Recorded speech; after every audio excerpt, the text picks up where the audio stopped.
Kerangka penelitian yang saya gunakan ini terbagi menjadi 3 bagian besar ya. Ini yang data CNN dan ini bagian SVM.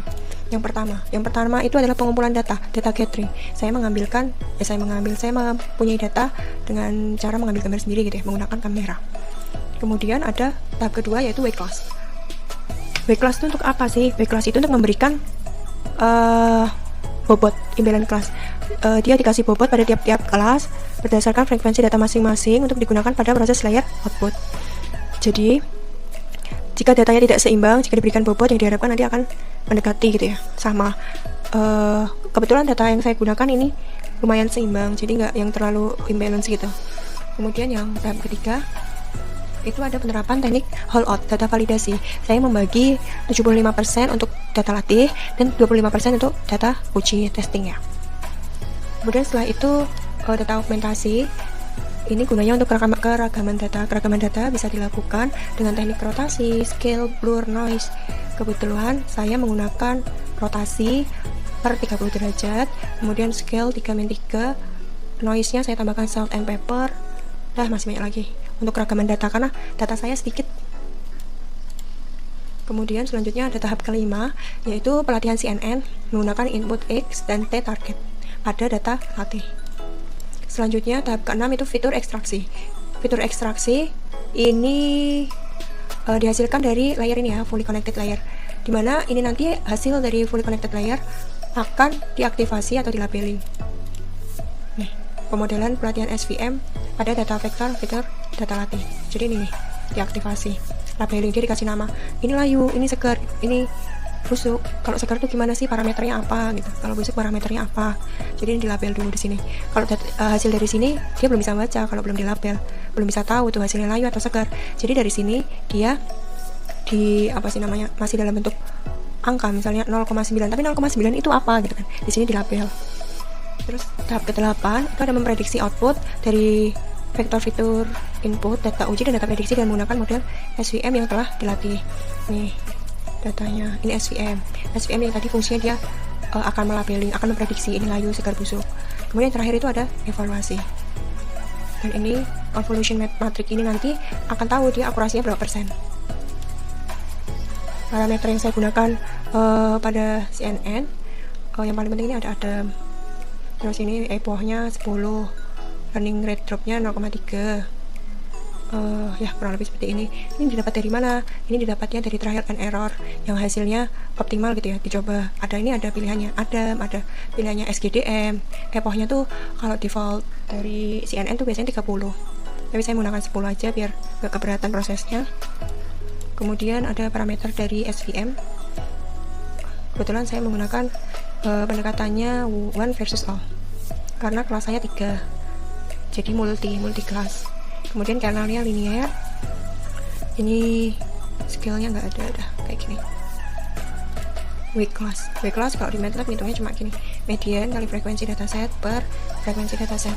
Kelas wake-nya ini contohnya pada labu siam, busuk, layu, segar, itu yang dihasilkan pada data saya itu ini 0,9, 1,00, ini yang 1,07. Jadi enggak, maksudnya tuh dia masih dalam rentan yang mirip gitu ya, seimbang. Kalau parameternya data augmentasi itu yang pertama saya menggunakan rotasi 30 derajat, transformation-nya -3. Kemudian noise-nya menggunakan salt and pepper, blur-nya menggunakan random Gaussian blur. Ini eksperimen option. Jadi saya melakukan beberapa eksperimen untuk mendapatkan hasil yang optimal. Yang pertama itu hanya metode CNN aja, CNN tok gitu ya. Dia nggak pakai wake class, nggak pakai data augmentasi, nggak pakai fitur ekstraksi karena CNN bisa fitur ekstraksi sendiri gitu ya. Jadi klasifikasinya juga CNN. Kemudian coba menambahkan dengan metode lain, jadi modifikasi gitu ya, CNN BC wake class, modelingnya CNN tetap, wake classnya iya, data augmentasi enggak, fitur ekstraksi enggak, klasifikasinya tetap CNN. Kemudian nambah lagi, modifikasi lagi, belum maksimal ya saya rasa. Kemudian modifikasi lagi menggunakan CNN, wake class, data augmentasi 1. Ini nanti ada 2 ya, data augmentasi 1 dan data augmentasi 2. Itu bedanya hanya pada yang kedua ini kayaknya, kalau saya nggak salah ingat itu ini hanya ditambahin noise, kalau ini nggak ada noise-nya. Ini tambahin noise dan blur. Kalau ini cuma rotasi, scale gitu-gitu aja, translation. Kalau yang ini ditambahin noise dan blur. Jadi modelingnya tetap pakai CNN, weight class-nya pakai, data augmentasinya iya, fitur ekstraksinya enggak karena bisa dilakukan oleh CNN sendiri, klasifikasinya CNN. Nah, kemudian ini yang beda karena merasa belum optimal, ditambahkan lagi metode lain yaitu CNN, weight class, data augmentasi 1, SVM. Nih, kita tambahin SVM. Jadi modelnya dia CNN SVM. Weight class-nya ya, data augmentasinya ya, fitur ekstraksinya punya CNN. Namun klasifikasinya pakai metode SVM. Nah, ini saya mencoba lagi, kok masih rendah gitu ya. Coba lagi lah pakai metode lagi tapi dengan pengurangan data augmentasi, yaitu metode CNN, weight class, SVM aja tanpa data augmentasi. Modelingnya tetap CNN SVM, weight class-nya ya, data augmentasinya tidak, fitur ekstraksi punyanya CNN, dan klasifikasi menggunakan SVM. Dan ini hasilnya lebih baik daripada semua. Ini dari percobaan ini hasilnya lebih baik dari semua, dan saya udah cukup lah, udah banyak ya. Nah, ini hasil yang didapatkan. Kalau pakai CNN tok, itu contohnya pada labu siam, prediksinya 92,31, pada data tesnya 71,88.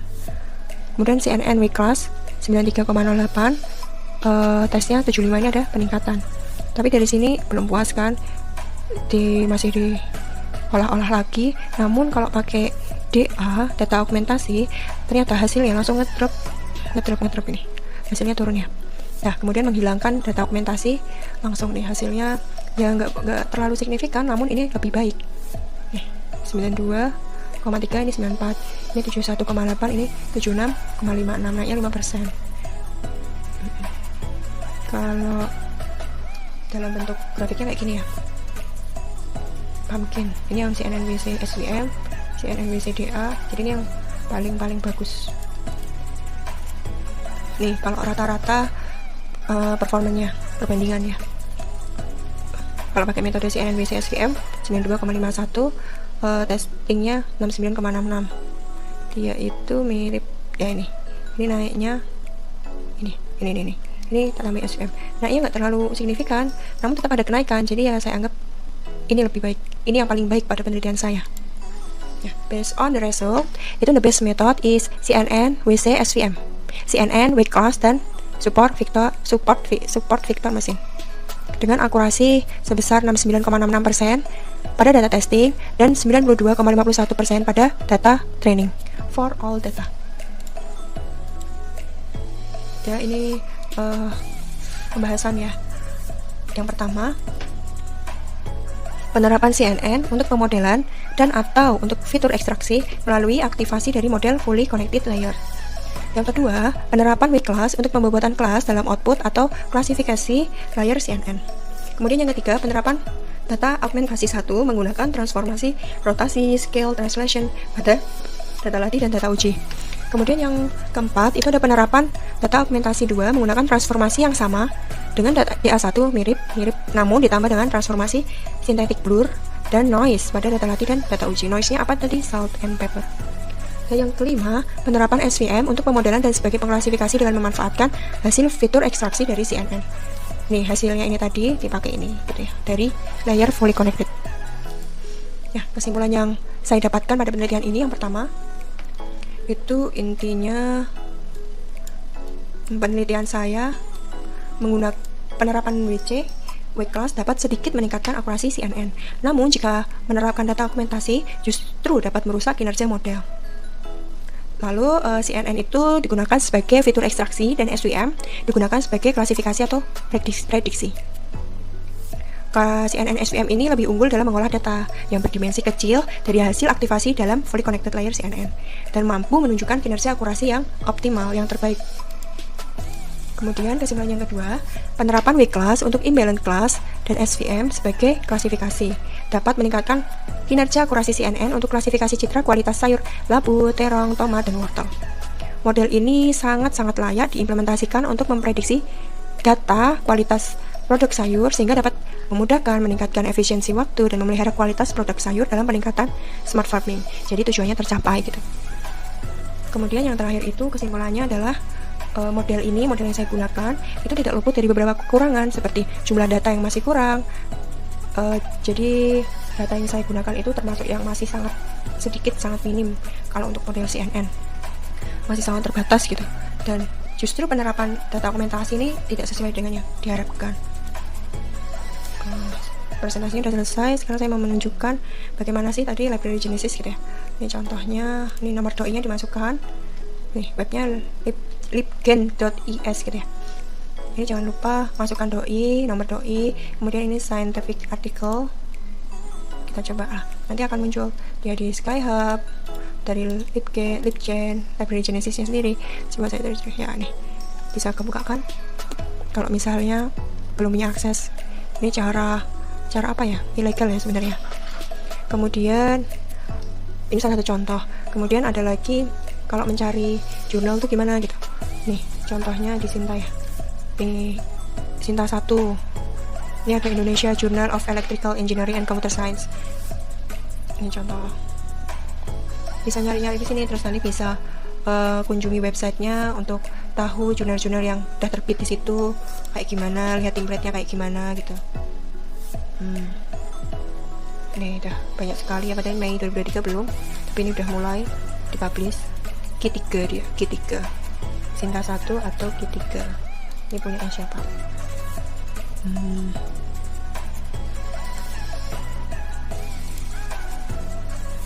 Internasional.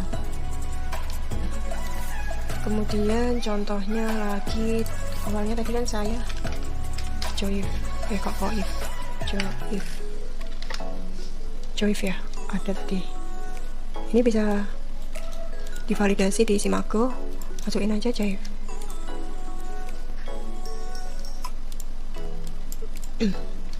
Nggak kedetek ya, tadi soalnya ada kalimat Joif. Langsung aja International Journal. Dia publishernya Politeknik Negeri Padang. Kategorinya Computer Science, Decision Science.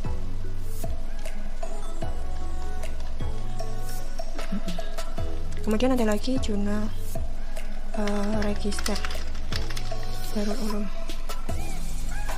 Nih, jurnal register Darul Ulum.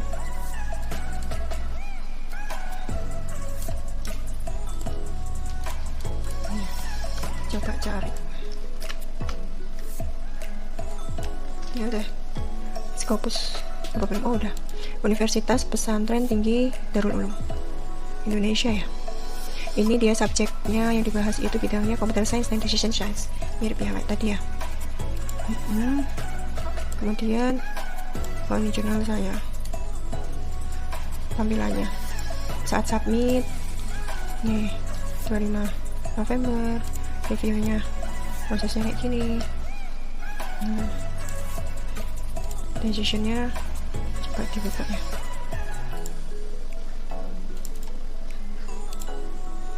The editing on your submission nih is complete, we are now sending it to production. Oke. Alhamdulillah, congratulations, your manuscript received. Ini dari editornya ngirim info bahwa saya harus mengirimkan ini untuk bisa publish. Langsung saya kirim pada keesokan harinya. Alhamdulillah tanggal 5 udah produksi, udah publish. Mungkin sekian yang bisa saya bagikan. Jika ada kesalahan dalam penyampaian, dalam tutur kata, atau dalam penyebutan, saya mohon maaf yang sebesar-besarnya. Akhir kata, wassalamualaikum warahmatullahi wabarakatuh.